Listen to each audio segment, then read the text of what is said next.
Perkenalkan, nama saya Angelina Noviantiola, nomor RG 19111803. Saya membuat video ini untuk memenuhi tugas ekologi tumbuhan.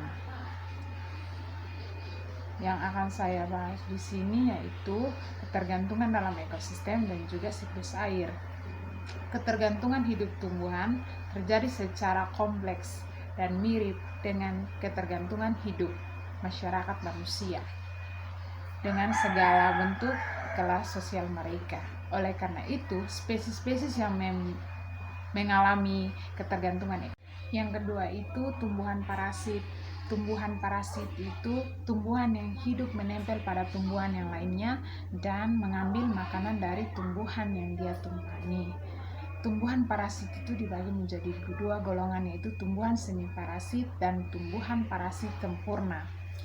Yang pertama itu tumbuhan semi parasit atau parasites, tumbuhan parasit yang hidup dengan suplai sebagian makanan dari inangnya dan sebagian dari fotosintesis yang dilakukan oleh tumbuhan parasit itu sendiri. Kemudian tumbuhan parasit sempurna atau total parasites, yaitu tumbuhan parasit yang hidup sepenuhnya tergantung pada suplai makanan dari tumbuhan yang dia tumpangi. Bahkan dapat merusak tumbuhan yang dia tumpangi dengan cara memakan jaringan dan melepaskan racun. Yang ketiga itu mikoriza. Mikoriza merupakan bentuk hubungan simbiosis mutualisme antara cendawan dengan perakaran tumbuhan. Berdasarkan menginfeksi pada akar tumbuhan, mikoriza dikelompokkan menjadi 3 golongan. Yang pertama itu ektomikoriza, kemudian endomikoriza, dan ektenomikoriza. Yang keenam, liana. Liana merupakan spesies tumbuhan merambat. Tumbuhan ini memiliki batang yang tidak beraturan dan lemah sehingga tidak mampu mendukung tajuknya. Liana berkayu di hutan.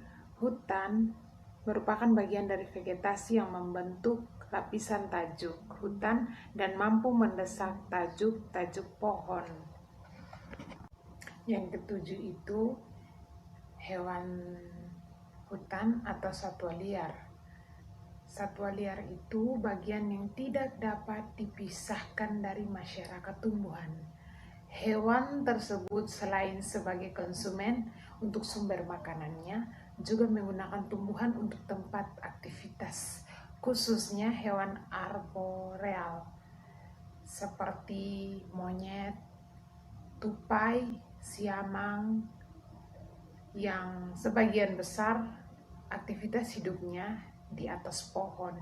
Hewan-hewan tersebut keberadaannya sangat dibutuhkan untuk proses penyerbukan bunga dan penyebaran biji atau buah, sehingga proses regenerasi alami dari tumbuhan dapat berjalan dan tersebar merata.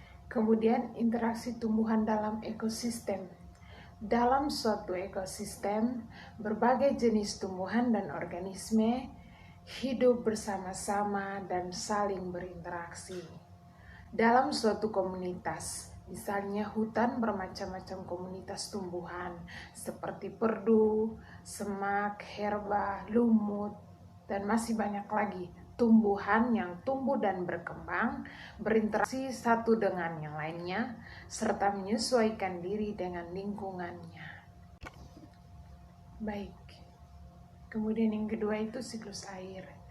Siklus air ini bisa dikatakan dengan siklus hidrologi. Di dalam siklus air atau siklus hidrologi, air akan berpindah melalui berbagai tahapan proses yang sangat kompleks, apalagi pada permukaan bumi yang bervegetasi seperti hutan, maka proses hidrologi menjadi lebih kompleks. Dalam siklus air, pohon merupakan media pemindahan melalui proses penahanan sementara air hujan oleh tajuk pohon. Aliran batang dan air lolos melalui perpindahan air dari dalam tanah dari dalam tanah ke vegetasi dan ke atmosfer melalui evapotranspirasi. Butir-butir air hujan yang jatuh ditahan oleh tajuk pohon sehingga tidak langsung menimpa tanah. Penahanan air hujan oleh tajuk pohon akan mengurangi resiko tetesan langsung ke tanah, sehingga aliran permukaan dapat dikendalikan. Air hujan yang ditahan oleh tajuk pohon sebagian dialirkan perlahan-lahan melalui batang yang disebut aliran batang atau stem flow. Sebagian jatuh dari tajuk atau melalui menetes dari daun dan cabang-cabang pohon yang disebut sebagai air lolos, dan sebagian lagi bertahan sementara oleh tajuk, kemudian diuapkan kembali ke udara yang disebut sebagai air intersepsi.